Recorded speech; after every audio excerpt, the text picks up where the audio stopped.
I was homeless, sleeping in my car. I got into a bad accident doing 65 miles an hour, hit a wall that broke both of my fibulas, crushed my hip, punctured my aorta twice, my lung, broke 11 ribs, and I also broke my arm.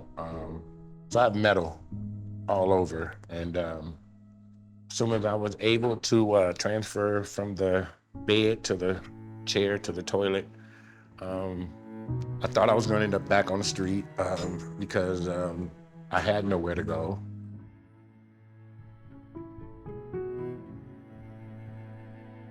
Medical respite is a service or facility for people without homes who no longer have a clinical reason to stay in the hospital, but are not well enough to return to their previous living arrangements, whether that be a shelter or a friend's couch or all too often the street. CCH sent someone out to interview me. They accepted me. They gave me the opportunity to have a second life.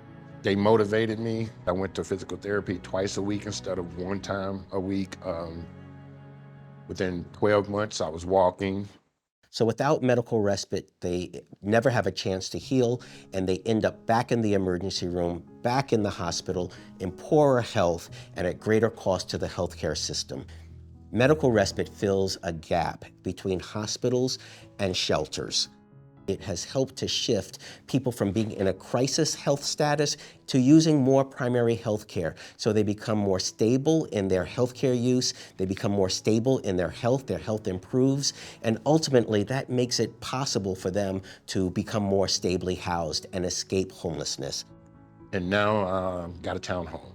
I'm not homeless. I have everything that I need and some because of this place. And if it wasn't for CCH, I don't know where I would be.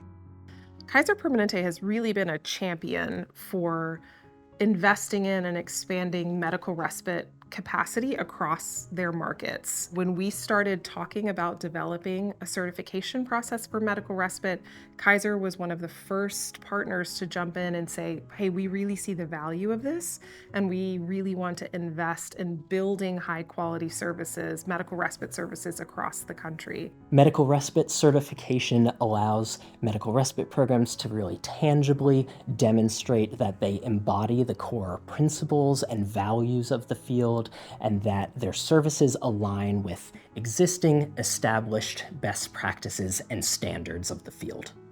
And we decided who better in the field to create this certification process, this standard of care, than the National Healthcare for the Homeless Council.